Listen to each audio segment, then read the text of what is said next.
Kaylee and Regal and Nightfall today.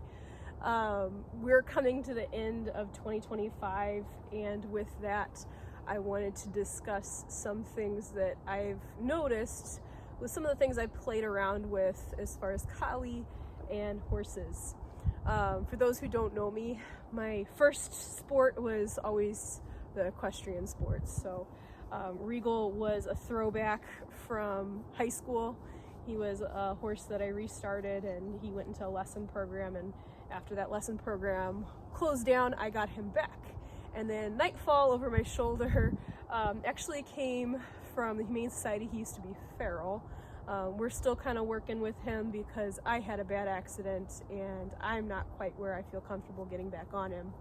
He started beautifully back when I had him a little bit more north of here. But looking at horses and collie, it's not something that we typically do together.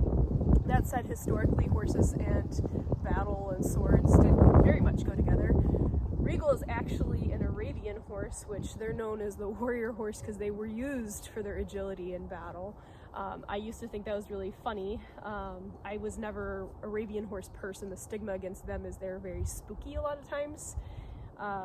But he is kind of my seen it all, done it all horse, and Nightfall over my shoulder is the one who is not so sure about everything. He's my Kentucky Mountain Saddle horse.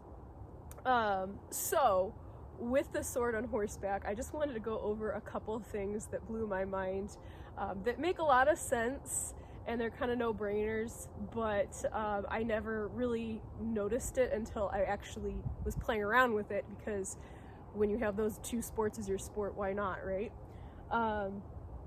So with that, horses and fighting just don't seem to go together very well. You have a well, in his case, probably more like 800-pound prey animal, but that one's more like the average 1,000-pound prey animal. So their response usually are fight, flight, freeze. They don't freeze as much as they usually run if they can. Regal is actually one of those who, if you do like the Pirelli horsenality stuff, which I used to do back in high school more so, he's more introverted with his reactions, so he'd be one of those that he'd finally get to his breaking point and he would do freeze and then explode.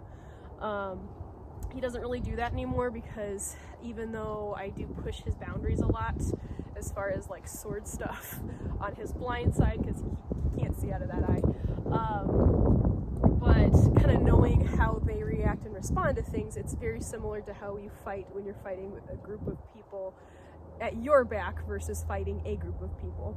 So with that, similar to like the formations they do with collie, you have kind of your center line, you would think, is right in front of you. However, I found that not to be the case, because if I go ahead and throw all my strikes forward, as you can see, I have 1, 2, 3, 4, but it's going right over his ears. And the only thing I think that's ever going to achieve is going to be making him angry, because he's going to feel whoosh, whoosh, whoosh, whoosh, whoosh over his ears. And Regal doesn't care, but if I did that on that one would probably lose his mind.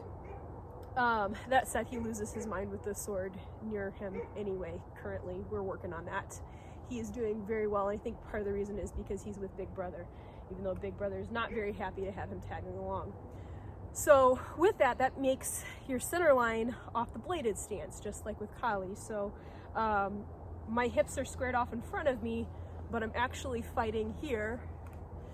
And you can see that I don't have my full 1, and I don't have a 4, really. I have a broken 1 or a circular 1, and then I have 3 and 2, and I, of course, the thrusts. I can go ahead and get that 4 off the other side. I could see that more if you're kind of going down and trying to get somebody there, but you're going to be hitting that there. And when I'm going and looking that direction, I'm essentially changing my stance. So now I have my left lead instead of my right lead. This goes back into horses, because horses, when they go faster than a trot, which is like a kind of a 2-beat gait where you hear the feet clacking in 2 beats, they have what's called a canter, which is a 3-beat gait. And one of the legs will go and land down last, and that is called their lead, because kind of similar to collie, that's the one out in front. they also can switch their feet and do changes like that. And honestly, where it seems like you lose a lot of the footwork, the horse really becomes your feet. So now instead of doing forward triangle, reverse triangle, you're doing that with the horse's footwork, which means you're doing pivots, you're doing pirouettes, you're doing lateral movement like half pass and side pass where they're sidestepping, because horses actually can do all of those things, and a lot of times we forget that that's what they could be used for. I would show you with Regal, but his cues have kind of gotten a little bit rusty in his old age, and I doubt he would do it because he has little brother up his hiney right now, so he's not the happiest camper. But kind of looking at that and looking at how they move their feet, it kind of ties into the one last combat sport we have with horses, which is dressage, which seems really funny because now we talk about it as horsey ballet, but if you look at it and you look at like the Lipizzans, a lot of those airs above the ground jumping movements were meant to knock down opponents. It doesn't seem like that when you look at the beginning levels where they're just walking, trotting, cantering, but if you look at your pivots and your side pass, that would be what you're using.